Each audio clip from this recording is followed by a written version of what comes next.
Olá, amigos! Como estão? Gente, eu tô muito faladeira, né? O Chorão tava certo quando ele falou... E hoje eu quero falar com vocês sobre escolhas. Não é fácil nós fazermos boas escolhas, né? Eu já até comentei nos vídeos anteriores que muitas vezes aquilo que a gente sabe que é bom, o que a gente até quer fazer, a gente não faz, né? Por alguma razão. Eu tô lendo esse livro aqui, Ative Seu Cérebro, da doutora Caroline Leaf, e eu super indico pra vocês, porque assim, é maravilhoso. Eu sou muito apaixonada por ver a ciência respaldando a Bíblia, sabe? Eu piro nessas coisas. No meu ponto de vista, a ciência, ela não anula a Bíblia, muito pelo contrário, né? Os cientistas têm cada vez mais mostrado que a Bíblia tá certa desde o dia 1. Então eu gosto muito de estudar sobre neurociências, porque quanto mais eu estudo sobre mim, sobre o meu cérebro, quanto mais eu me conheço, mais eu contemplo Deus como um ser poderoso e infinito e grandioso, enfim. Eu cheguei na parte do livro onde a Caroline, ela fala que nós fomos projetados para sermos os nossos próprios neurocirurgiões, né? Microcirurgiões da nossa cabeça. E por que ela fala isso? Porque quando a gente faz as nossas escolhas, essas escolhas mudam os circuitos do nosso cérebro. Ela fala, né, que esse poder científico que a mente tem de mudar o nosso cérebro é chamado de epigenética. E se a gente for olhar na Bíblia, né, essa epigenética poderia ser traduzida por Provérbios 23:7, que diz: como você imagina na sua alma, assim você é. E a maneira como o cérebro muda, como a atividade dessa atividade mental, é cientificamente chamado de neuroplasticidade. E na Bíblia, a neuroplasticidade nada mais é do que Romanos 12:2. Mudar a nossa mente, fazer uma metanoia. E como são importantes as nossas escolhas, né? Tudo que a gente escolhe na vida, todas as escolhas que a gente faz vai ter uma implicação. Seja na nossa saúde, seja na nossa mente, no nosso corpo, na nossa família. Se você escolhe comer muito, você vai prejudicar o seu corpo daqui a um tempo. Se você escolhe ser de uma determinada maneira, isso vai implicar em situações na sua vida. Se você escolhe ser alguém excelente, faz as coisas por excelência, você vai colher os frutos disso. Então, todas as escolhas que a gente faz na vida tem uma implicação. E no livro, né, nesse livro, a doutora Caroline, ela enfatiza muito o poder que as nossas escolhas têm no nosso cérebro. E, consequentemente, se tem no cérebro, tem no nosso corpo, tem na nossa saúde. E as nossas escolhas, elas são importantes, porque através delas, a gente tem o poder de escolher vida ou morte, bênção ou maldição, como diz a Bíblia lá em Deuteronômio. E ela também fala que as nossas escolhas vão atingir e afetar não só a nossa vida, né, o nosso convívio aqui, mas também as próximas gerações que vierem de nós. Então é muito importante a gente entender que as decisões que a gente toma hoje se tornam parte das redes de pensamentos do nosso cérebro. A epigenética, ela explica alguns mistérios científicos que nunca tiveram uma resposta concreta. Ela fala até de um exemplo de dois irmãos que são gêmeos idênticos. Um desenvolve asma e o outro não. E ela fala, né, eles têm o mesmo genoma e, portanto, eles deveriam responder da mesma forma. Mas a visão individual de cada um do mundo, que ela brinca e chama como fator eu, assim como a habilidade que eles têm de escolher, significa que eles pensam e reagem de formas diferentes, mesmo sendo gêmeos idênticos. Porque apesar dos genes desses irmãos serem iguais, os padrões de expressão deles podem ser modificados através de sinais. E esse sinal que ela fala, né, é afetado de acordo com a forma que a gente reage às situações da vida. E isso é algo muito profundo. E as implicações são enormes. Traduzindo tudo isso aqui, o modo como nós reagimos, né, os nossos pensamentos e as nossas escolhas se torna o sinal que ativa ou desativa os problemas geracionais das nossas vidas. Ela fala muito sobre coisas que a gente herda, né, dos nossos antepassados, mas ela fala que essas mudanças epigenéticas representam uma resposta biológica a um sinal do ambiente que você tá. Mas se você remover esse sinal, essas marcas epigenéticas também vão desaparecer. Ela dá um exemplo no livro de uma pessoa que a família tem um histórico de depressão. E aí ela fala, minha mãe teve depressão, minha avó teve depressão, por isso que eu tenho depressão, por isso que eu sou assim, e agora a minha filha está sofrendo de depressão. Ela fala que esses tipos de pensamentos, né, de crença, faz com que essas marcas epigenéticas sejam ativadas. Ou seja, é algo muito complexo, eu não quero ficar entrando tanto em termos científicos, né, porque eu também nem sou cientista nem cientista, mas basicamente existem certas predisposições nos nossos genes, no nosso DNA, no nosso corpo, né? Mas ela diz que você não é refém disso. Não é porque a sua avó teve, sua mãe teve, seu pai teve, que você tem que ser. Não é porque a sua família inteira tem um histórico de compulsão alimentar que você tem que ter. Não é porque a sua família teve um histórico de depressão que você tem que ter. É o que ela fala, você pode até ter uma predisposição, mas o poder de ativar isso na sua vida ou não está em você. E isso é o que ela explica ali com a epigenética. Então você consegue tanto ativar essas marcas epigenéticas quanto desativar também. Ela até fala, né, que isso é uma predisposição e não um destino, não é a palavra final sobre a sua vida, é só uma predisposição. A mesma coisa na pessoa que tem na família históricos de doenças. Você sabe que existe uma predisposição ali biológica, né, genética para tal doença, mas não significa que se você se cuidar, se você se alimentar, fazer tudo certinho, que você vai ter também. E aí ela fala que nós somos responsáveis por identificar essas predisposições e modificá-las, escolher eliminá-las, né?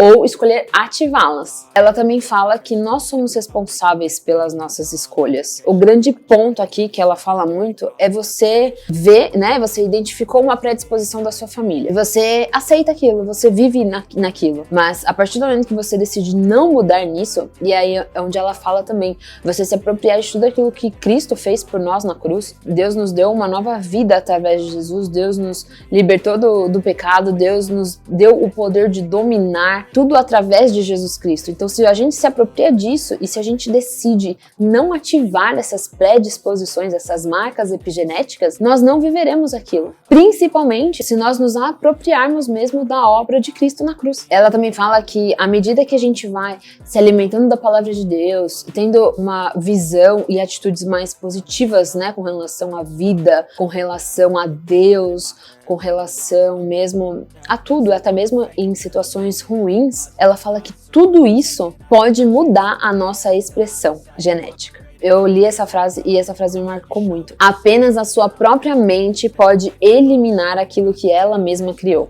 Ela diz também que os cientistas descobriram que, por exemplo, se uma pessoa ela é criada em um ambiente cheio de amor, de companheirismo, acolhedor, os marcadores epigenéticos de acetil, eles aumentam nos genes localizados no hipocampo. E o que isso significa? Significa que nós ficaremos cada vez mais calmos, tranquilos. Porque ela explica, né, que quanto mais marcadores de acetil a gente tem, mais esses genes de calma que ficam no hipocampo se expressam e atenuam a nossa resposta ao estresse. Já se a gente tem uma escolha tóxica, pensamentos tóxicos, né, acontece exatamente o oposto. E isso faz com que nós tenhamos cada vez menos paz. Se o cérebro pode piorar estando constantemente focado ali no problema, nas coisas ruins, né, em pensamentos tóxicos, negativos, o inverso também é verdade, que o cérebro pode melhorar entendendo como eliminar ou substituir o problema. E é nisso que entra a neuroplasticidade. Porque a neuroplasticidade faz com que tudo aquilo que a gente pense sobre um determinado assunto acabe de fato se desenvolvendo, seja de uma forma negativa ou positiva. Ela dá o exemplo, a doutora Caroline no livro, ela dá o exemplo de uma pessoa que passou por um estresse pós-traumático. Ela fala que a neuroplasticidade nesse caso, ela tá trabalhando contra a pessoa, porque a pessoa passou ali por uma situação muito desesperadora, destruidora, que mudou fundamentalmente a vida dela e o cérebro dela. E obviamente durante uma situação de trauma, né, de desastre, de terror, você não vai pensar com calma, você não vai pensar em coisas boas. Então, todos esses pensamentos que foram entrando nesse caso, né, desse transtorno de estresse pós-traumático, viram uma bagunça totalmente tóxica e confusa dentro da mente da pessoa. Por quê? Porque a pessoa vai revivendo aquele acontecimento várias vezes. Então, aquele pensamento que ela foi revivendo vai se estabelecendo na mente, vai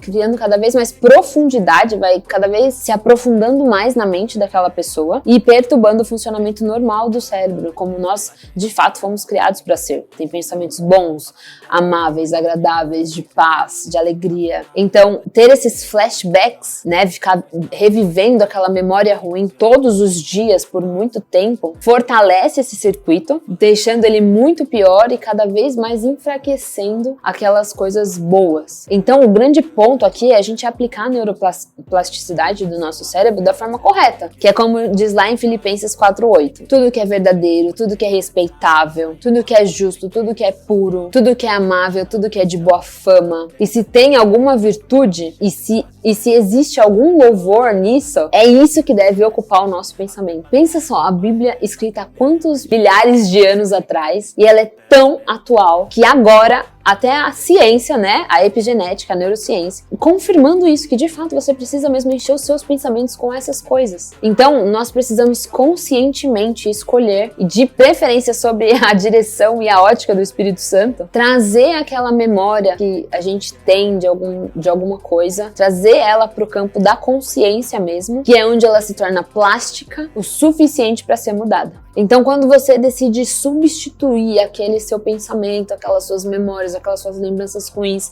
por coisas boas, essas memórias ruins, elas vão perdendo força, literalmente, porque as memórias boas, os neurônios bons, né, vamos dizer assim, começam literalmente a não receber o sinal daquilo que está alimentando eles, que no caso é essa memória ruim que a gente possa ter, ou esses pensamentos ruins que a gente possa ter, e eles começam a serem desfeitos. Então, essa emoção ligada ao trauma começa a ser desfeita, quebrada. Então a gente precisa escolher, substituir aquele evento que está na nossa mente destruidor por algo que salva a nossa alma, por algo que nos traz paz, saúde, alegria, vida, que no caso, ela diz isso no livro também, é a própria palavra de Deus. A pesquisa sobre essa epigenética, ela demonstra que o nosso ambiente e o nosso estilo de vida podem transformar o modo como os nossos genes são expressos. Então, nós temos o poder de fazer mudanças. Deus não nos deu um espírito de medo, um espírito de covardia, mas de amor, poder e moderação. Então, você e eu temos o poder de mudar na nossa mente todas as manifestações tóxicas e negativas. A nossa mente molda o nosso mundo. E é exatamente isso que é a neuroplasticidade, mudança. Então, a nossa percepção do ambiente somado, né, a forma como a gente administra esse ambiente, controla os nossos corpos e as nossas vidas. Se você muda a sua